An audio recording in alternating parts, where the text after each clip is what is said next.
Sharma, welcome back to my channel creative learning. मैं आपको पूरा का पूरा तीनों राइटिंग सेक्शन 10 मिनट के अंदर अंदर फटाफट से बता दूंगी और मैं इसको इंग्लिश के तरीके से बताऊंगी। इनसे जो आपके इंग्लिश के राइटिंग सेक्शन है उससे काफ़ी रिलेटेबल है, बट आप इसको समझ नहीं पाते हैं। जल्दी जल्दी से हम स्टार्ट करते हैं। इसके अलावा जो भी आपके डाउट्स हैं, जो भी मैं आपको करवाऊंगी, आपको ये प्रॉमिस करना है कि आप इसके बाद ये तीनों अटेम्प्ट करके मुझे भेजेंगे। सबसे पहले आता है सूचना लेखन। ठीक है, सूचना का मतलब होता है नोटिस राइटिंग। आपने कितने बच्चों ने नोटिस किया इंग्लिश में? ऑलमोस्ट सबने किया होगा।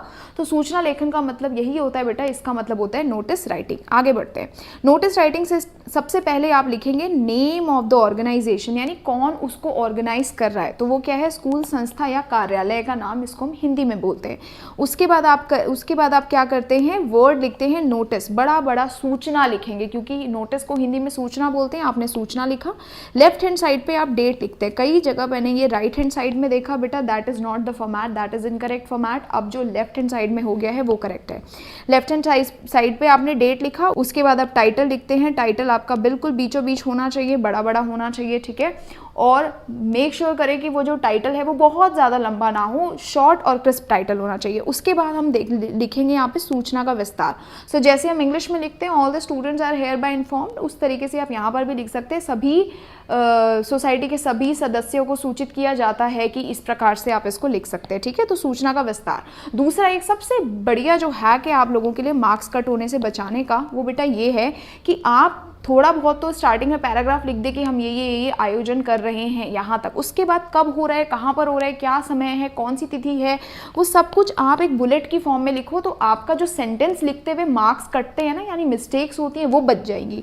तो आप कार्यक्रम का दिनांक लिख सकते हैं, स्थान लिख सकते हैं, समय लिख सकते हैं, बाकी सारी की सारी चीज़ें आप बुलेट्स में लिख सकते हैं। और यहाँ पे अपना नेम और पद मतलब डेजिग्नेशन। अगर हम इसको मैं एग्जाम्पल दिखाऊँ, एक बहुत इंपॉर्टेंट चीज़ है, आपको LOL फॉर्मूला अप्लाई करना है। LOL फॉर्मूला मतलब लीव वन लाइन, यानी कि आप ये लिखेंगे, आप लाइन लीव करेंगे। आप वर्ड नोटिस लिखेंगे, लाइन लीव करेंगे। टाइटल लिखेंगे, लाइन लीव करेंगे। ठीक है, सूचना लिखने से पहले लाइन लीव करेंगे, ये सारी चीज़ें। अच्छा ठीक है, चलिए सबसे पहले आपने लिखा यहाँ पर, स्टार्ट किया इसको, ये नेम ऑफ द ऑर्गेनाइजेशन, यानी कि उस पर्टिकुलर जो आपका नेम है, स्कूल है, संस्था है, उसका नेम आपने लिख दिया। फिर आप यहाँ पर स्पेस छोड़ा, आपने नोटिस सूचना लिखा। उसके बाद लेफ्ट हैंड साइड पे आपने डेट लिखी, फिर आपने टाइटल लिखा। ठीक है, ये जो बोल्ड लेटर्स हैं मैंने इसलिए बनाया है ताकि आप इसको थोड़ा बोल्ड करके लिखो, ताकि वो दूसरों से डिफरेंट लगे। अब आपने लिखा, आपको यह जानकर अत्यंत हर्ष होगा कि लोगों में देशभक्ति भावना भरने करने के लिए या फिर बढ़ाने के लिए, या जो भी है, विद्यालय परिसर ने डिसाइड किया है कि वो क्या करेगा, एक कविता पाठ का आयोजन करवा रहा है।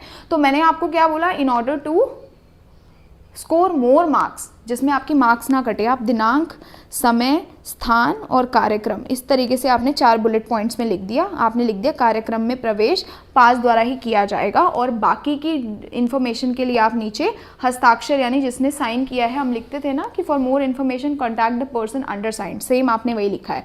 आपने यहाँ पे अपना नेम लिख दिया, डेजिग्नेशन लिख दिया। ये है आपका नोटिस का फॉर्मेट, और ये बॉक्स में होना इंपॉर्टेंट है। ये दूसरा फॉर्मेट है, इसको भी आप देख सकते हैं कि आशीर्वाद सोसाइटी है, उसका सूचना वर्ड नोटिस, लेफ्ट साइड में डेट, बीच में टाइटल। आपने लिख दिया सोसाइटी के सभी सदस्यों को सूचित किया जाता है कि गत वर्ष की भांति इस वर्ष भी सोसाइटी ने कवि मिलन या होली मिलन समारोह का आयोजन करने का डिसाइड किया है। दिनांक, समय, कार्यक्रम, स्थान, प्रवेश सब लिख दिया आपने। कृपया 25 मार्च 2020, 23, 24, 25 तक जो भी है यहाँ पे हस्ताक्षरी के पास अवश्य प्राप्त कर लें, या जो भी है इन्फॉर्मेशन आप ले सकते हैं, अपना नेम, सब कुछ। इसके बाद भी यहाँ पर आप लाइन लीव करते हैं। ठीक है, नेक्स्ट है संदेश लेखन। संदेश मतलब वही कबूतर जा जा जा, इस तरीके से बेसिकली आप किसी को इन्फॉर्मेशन पहुँचा रहे हैं, उसको आप संदेश कहते हैं। चलिए, संदेश तो बहुत ही छोटा है बेटा, इसमें तो कुछ होता ही नहीं है बच्चों, बहुत ही ईजी है। तुम एक बार दीदी से पढ़ लो। संदेश मतलब होता है, यहाँ पे आप टाइटल लिख दोगे। संदेश कोई भी टाइटल होता होगा, जैसे संदेश कभी आके प्राइम मिनिस्टर मोदी जी संदेश देते हैं, ठीक है, भारतवासियों को कि भाई गणतंत्र दिवस की हार्दिक शुभकामनाएं, हमारा देश है दिन प्रतिदिन उन्नति करे, उन्नति के पाथ पर चले, इस तरीके से। तो आपने पहले टाइटल लिखते हैं। इसके बाद आपको LOL फॉर्मूला लगाना है, 1 लाइन लीव करनी है। फिर आपको लेफ्ट साइड पे डेट, उसके बाद टाइम लिखना है, बिल्कुल साथ साथ में, कि कौन सा डेट है और किस समय पे आप उसको लिख रहे हैं। लेट सपोज डेट आज की है और समय 5 बजे है, तो वो आप लिखेंगे। फिर संबोधन प्रिय माता, प्रिय पिता, देशवासियों, जो भी होगा।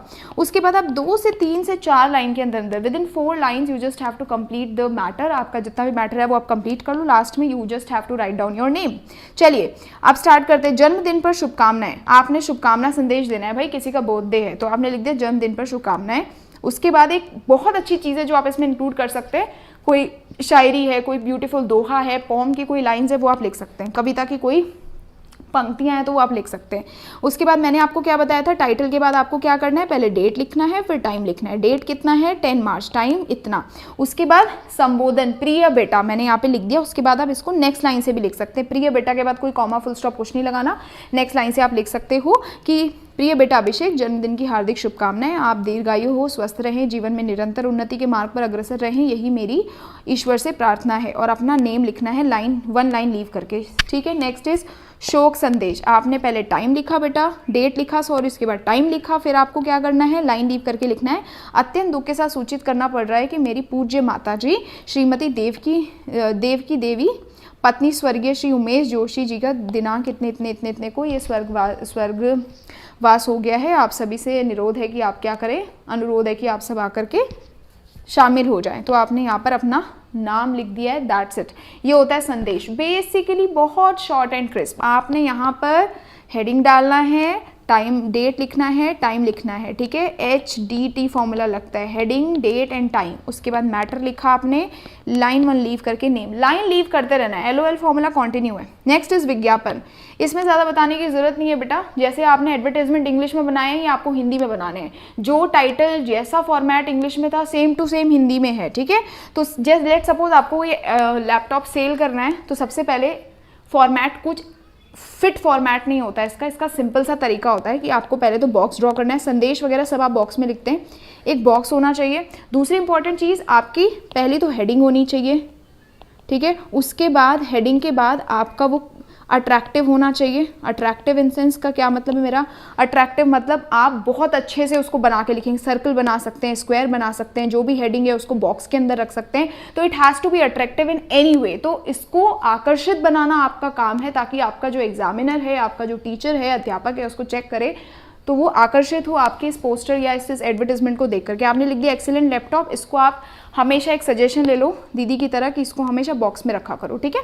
आपने एक लैपटॉप बनाया, साइड में पिक्चर बना दो, अगर पानी के ऊपर है तो वाटर की पिक्चर बना दिया, अगर कुछ है तो पिक्चर बना दो, ट्रैफिक रूल्स के ऊपर है ट्रैफिक का, लास्ट में आपने इसके बारे में लिख दिया। और हमेशा ये ऐसे या तो बॉक्स में लिखो या तो बुलेट्स में भी लिख सकते हो, इस तरीके से आपने लिख दिया कि 6th जनरेशन है, प्रोसेसर है, ये है वो है, आपने नीचे लिख दिया।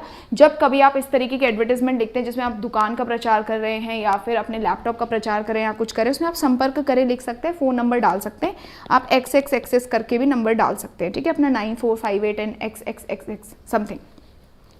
चलिए दूसरा है आपका नदी पानी, इन सेंस अवेयरनेस के ऊपर, जैसे ट्री प्लांटेशन कैंपेन है आपका, स्वच्छ भारत अभियान है आपका, ठीक है, कोविड वैक्सीनेशन ड्राइव थी, तो आपने लिख दिया जल है तो कल है, ये आपका टाइटल है, ठीक है। आपने बड़ा बड़ा इसको लिखा, आपने लिखा पृथ्वी की सतह पर थोड़ी बहुत इन्फॉर्मेशन दी आपने अपना नाम लिखा। लास्ट में कई बार आपके ना उस पर विज्ञापन पे लिखा होता है कि किसको पोस्टर बनाना है, तो लास्ट में आप उस पर्सन का नेम लिख देते हैं, डेट टाइम लिख देते हैं। अगर नहीं दिया होता है तो भारत सरकार द्वारा जनहित में जारी, एक लाइन बना दो लास्ट में और उसमें उसके अंदर लिख दिया करो भारत सरकार द्वारा जनहित में जारी, ठीक है। उसके अलावा जैसा मर्जी तुम बनाना चाहते हो बना सकते हो, कोई तुम्हारे नंबर नहीं काटेगा, ये मेरे से तुम गारंटी लिख करके ले सकते हो। जैसा तुम्हारा दिमाग चलता है, जितनी क्रिएटिविटी कर सकते हो करो, बस याद रखना कि आपका हेडिंग और दूसरी इंपॉर्टेंट चीज़ भारत सरकार द्वारा जनहित में जारी या संपर्क करें, ये लिखना इंपॉर्टेंट है। तीसरा, उस पर्टिकुलर विज्ञापन के बारे में इंफॉर्मेशन देना इंपॉर्टेंट है कि विज्ञापन किस चीज़ का कर रहे हो। अगर कोविड वैक्सीनेशन ड्राइव है तो वैक्सीनेशन क्यों लगवानी है, क्यों इंपॉर्टेंट है, थोड़ी बहुत ड्राइंग्स बना दी, उसको सुंदर बना लो। और सुंदर बनाने के लिए क्या किया करो, कॉलेज अगर स्कूल में तुम्हें लगता है जब एग्जाम देने जाओगे बोर्ड पेन से नहीं बना सकते हो तो पेंसिल से तुम बना सकते हो, और कहीं कहीं पर पेन से लिख सकते हो, तो वो भी अट्रैक्टिव लगता है आपका, ठीक है। तो ये है आपकी तीनों चीज़ें, आप ये तीनों अटेम्प्ट करके मुझे कहीं पर भी भेज सकते हैं, मेरे किसी भी सोशल मीडिया साइट पर, और मैं आपको ज़रूर से ज़रूर रिप्लाई करूँगी और आपको इवैल्यूएट भी करूँगी कि आपको इसमें कितने नंबर मिलने चाहिए। चलिए स्टार्ट करते हैं अनुच्छेद लेखन से। अनुच्छेद को हम इंग्लिश में बेसिकली बोलते हैं आर्टिकल राइटिंग, तो ये उसी की तरह होता है, ज़्यादा डिफिकल्ट टास्क है नहीं।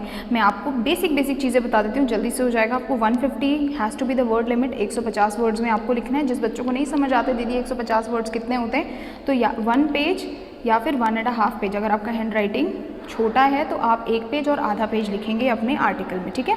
दूसरा, जिन भी बच्चों की मिस्टेक्स बहुत ज़्यादा होती है मात्राओं में, उनसे रिक्वेस्ट है कि वो छोटे छोटे सेंटेंसेस लिखें, यानी स्मॉल सेंटेंसेस लिखें और सरल।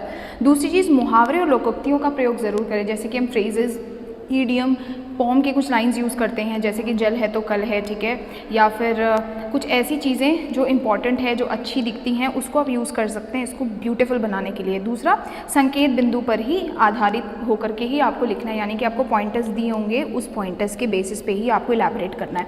मैं आपको एक शॉर्टकट बताऊँ तो आप 4 पैराग्राफ्स का रख सकते हैं कि कम से कम 4 पैराग्राफ्स तो होने ही होने चाहिए। चलिए आगे बढ़ते हैं कि क्या क्या प्रारूप होता है, कैसा इसका स्ट्रक्चर होता है। सबसे पहले जीवन संघर्ष है, स्वप्न नहीं, यानी कि most of the people you would have seen जो केवल सोचते रहते हैं और उसको करते नहीं हैं, यानी स्ट्रगल करने में वो इकराते हैं। सो विषय पर संकेत बिंदु के आधार पर अनुच्छेद लिखिए। संकेत बिंदु क्या दिया है आपको, ये बहुत ईजी तरीका होता है। संकेत बिंदु बेटा बेसिकली ये है कि आपको मैंने प्लॉट दे दिया कि पहले आपको लिखना है जीवन एक संघर्ष। तो जीवन संघर्ष कैसे होता है आपने उसको एक्सप्लेन किया, जीवन संघर्ष कैसे है, इतने स्ट्रगल्स होते हैं, ठीक है, वो सारी चीज़ें। जीवन की अविरल गति, कैसे उसको चलते रहना चाहिए लाइफ में आगे, और जीवन की वास्तविकता, क्या रियलिटी है लाइफ की, रियलिटी क्या है, क्या क्या चीज़ें हम फेस करते हैं इन चीज़ों पे। जैसे कि लिख दिया मनुष्य का जीवन वास्तव में सुख दुख आशा निराशा सुखी दर्द आदि का मिश्रण है, मतलब सब कुछ होता रहता है। अब यहाँ पे परिचय, मैंने आपको बोला था 4 पैराग्राफ्स होने चाहिए, 3 बिंदु होंगे और 1 पैराग्राफ। तो पहला जो होगा पैराग्राफ उसमें इंट्रो लिख दो, बाकी के जो बिंदु आपको मोस्टली 3 ही दिए होंगे, इन 3 बिंदुओं को आपको इलैबोरेट कर लेना है, और लास्ट में थोड़ा बहुत आपको निष्कर्ष के तौर पर 1 से 2 लाइन लिखनी है, यानी उसको कंक्लूड करना है, ठीक है। सो देख लो, जीवन की तुलना एक नदी से की जा सकती है, इन सब के तरीके से आप इसको इलैबोरेट कर सकते हो। इसके लिए सबसे बेस्ट है पढ़ लो, टाइटल लिखना इंपॉर्टेंट है। सबसे पहले लिखा टाइटल, उसके बाद इंट्रोडक्शन लिखा, उसके बाद इन तीनों पॉइंट्स को क्या किया, एक्सप्लेन किया, और लास्ट में कंक्लूजन लिख दिया, ठीक है। तो ये 5 पॉइंट आपको याद रखना है, टाइटल, 3 पॉइंट्स और कंक्लूजन। ओके, आगे बढ़ते हैं। चलिए अब बात करते हैं पत्र लेखन की। आर्टिकल राइटिंग के लिए सबसे बेस्ट तरीका यही रहेगा कि आप कुछ आर्टिकल्स पढ़ लो, कुछ अच्छी लाइन सीख लो और उसी को लिख लो। पत्र लेखन के लिए आपको मैं एक टिप दे देती हूँ। टिप ये है कि आपको सबसे पहले बच्चे करना क्या है कि कुछ लाइन्स जो होती है ना उनको याद कर लो। लाइंस मतलब स्टार्टिंग और एंडिंग लाइंस, जैसे इंग्लिश में लिखते हैं ना कि through the column of your esteem newspaper, same Hindi में भी आप कुछ लाइंस जो होती हैं, स्टार्टिंग पैराफ्रेजिंग जो होती है वो आपको लर्न कर लेनी है। हर एक पत्र से 1-1, 2-2 लाइंस ऐसी रख लो कि अगर पत्र लेखन आएगा तो मैं इसको ऐसे ही स्टार्ट करूँगा, ये आप ज़रूर से ज़रूर लिख लो। सेम इसको फिनिश कैसे करते हैं, ख़त्म कैसे करते हैं, उसके लिए भी आप 2 से 3 लाइंस लिख सकते हैं। चलिए अब यहाँ पे 2 तरीके के लेटर होते हैं, फॉर्मल और इनफॉर्मल। अगर आप बात करें फॉर्मल लेटर की तो वो आपके दोस्ती यारी तो में नहीं चलते हैं, वो फॉर्मली चलते हैं। तो आपको सेंडर्स और रिसीवर्स दोनों एड्रेस लिखना होता है, और सेंडर्स एड्रेस, रिसीवर्स एड्रेस और सब्जेक्ट SRS, बेसिकली ये 3 चीज़ें लगती हैं। लेकिन इनफॉर्मल में आपको केवल सेंडर एड्रेस लगता है, आपको रिसीवर्स एड्रेस और सब्जेक्ट लिखने की ज़रूरत नहीं होती है। आपको मेरी बात समझ आ गई?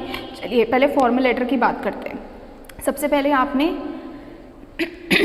आपने क्या करना होता है, सेंडर्स एड्रेस लिखना होता है। सेंडर्स एड्रेस यानी आपका एड्रेस। तो आपने सेंडर्स एड्रेस लिखा, फिर आप फॉर्मूला लगाएंगे LOL फॉर्मूला। इसका मतलब होता है लीव 1 लाइन, यानी you are suppose to leave 1 line after that. Sender's address, leave 1 line, date, फिर लीव 1 लाइन, फिर रिसीवर्स एड्रेस। रिसीवर्स एड्रेस आपने लिखा जहाँ पर आपको ये पत्र भेजना है, जो रिसीव करेगा। कई लोगों को मैंने देखा है कि वो सीधे बिल्डिंग का नाम लिख देते हैं, जैसे कि लेट सपोज आपको किसी कंपनी में भेजना है तो iron and steel company Delhi, तो बेटा आयरन स्टील कंपनी खुद से चल के तुमसे लेटर रिसीव नहीं करेगी, you have to write the address. In sense आपको उस पर्टिकुलर पर्सन का एड्रेस लिखना ही होगा। Next is the subject. Subject मतलब क्या होता है, विषय, यानी इससे बीच में फॉर्मूला लगा लेना है LOL formula, that is leave 1 line. उसके बाद विषय है, विषय में आपको क्या करना है, विषय बेसिकली सब्जेक्ट क्या है, तो विषय क्षेत्र में फैली गंदगी के संबंध में, मोस्टली ऐसे ही लिखते हैं, विषय क्षेत्र में फैली गंदगी के संबंध में, ठीक है, अनुशासन के संबंध में। तो इस तरीके से आप सब्जेक्ट लिखते हैं, बिल्कुल छोटा होना चाहिए। लीव 1 लाइन फॉर्मूला लगाएंगे, उसके बाद आप संबोधन यानी कि महोदय, फिर आपने इसको स्टार्ट करना है। हमेशा कोशिश करो कि लेटर आप 3 पैराग्राफ में लिखो, ठीक है। तो 3 पैराग्राफ लेटर रूल फॉलो करते हैं, जिसमें हम IDC फॉर्मूला लगाते हैं, इंट्रोडक्शन, डिटेल एंड कंक्लूजन। अब इंट्रोडक्शन में आप लिख लेंगे जहाँ पर आप स्टार्ट करते हैं कि इस पत्र के माध्यम से मैं आपका ध्यान अपने क्षेत्र में चारों ओर फैली गंदगी की ओर आकर्षित करना चाहता हूँ। फिर डिटेल में आप उसमें देंगे कि आपको क्या क्या प्रॉब्लम्स फेस करनी पड़ रही, क्या क्या परेशानियां हैं, और कंक्लूजन मतलब आप उनसे क्या एक्सपेक्ट कर रहे हैं, what you exactly are expecting from that particular person. तो आप लिख सकते हैं कि मैं आपसे निवेदन करता हूं कि आप इस क्षेत्र में जो स्वास्थ्य सुरक्षा है उस पर ध्यान दें, इससे बीमारियां फैल रही हैं और हम सभी क्षेत्रवासी आपके आभारी रहेंगे, दिस इज़, और ऐसे करके फिर यहाँ पे दोबारा आपको लीव वन लाइन करके अभिनंदन लिखना है, धन्यवाद जो भी है, धन्यवाद भवदी, और अपना नेम लिखना है, ठीक है। तो लाइन लीव करके, यानी कि योर्स फेथफुली होता है ना इंग्लिश में, सेम वही है ये, धन्यवाद भवदीय क ख ग अपना नेम, ठीक है। अगर नेम नहीं दिया होगा क्वेश्चन पेपर में तो क ख ग। अनौपचारिक इनफॉर्मल लेटर क्या होता है? इनफॉर्मल लेटर में आपने सेंटर्स एड्रेस लिखा, डेट लिखा और सीधा अपने दोस्त को बोल दिया प्रिय दोस्त। भाई दोस्त के एड्रेस पे तुम इतना फॉर्मली नहीं लिखोगे, सब्जेक्ट नहीं लिखोगे कि मैं तुम्हें बधाई देने के लिए पत्र लिख रहा हूँ, तुम्हारा दोस्त बोलेगा भाई ये क्या चल रहा है, ठीक है। तो अभिनंदन लिखा आपने, सप्रेम नमस्कार, it has to be like more of a sweet gesture, तो ये लिखा आपने। उसके बाद आशा करता हूँ कि तुम कुशल मंगल होगे, इसमें कोई रूल नहीं होता, जैसी लैंग्वेज लिखना चाहते हो लिख सकते हो। याद रखना बहुत ज़्यादा फॉर्मल नहीं लिखोगे कि हेलो दोस्त मैं तुम्हारा ध्यान तुम्हारी जीती हुई ट्रॉफी की ओर दिलाना चाहता हूँ, बेटा इस तरीके से आप नहीं लिखेंगे, ठीक है। लास्ट में आप इसको कंक्लूड करके अभिनिवेदन करके प्रेषक का नाम क ख ग, इस तरीके से हुआ आपका पूरा का पूरा काम। संबोधन लेखन के लिए मतलब सॉरी जो आपका अनुच्छेद लेखन है उसके लिए आप प्रैक्टिस करें, जीवन संघर्ष है इसको अंडरलाइन कर दें और 4-5 पॉइंट्स में इसको कंप्लीट करें।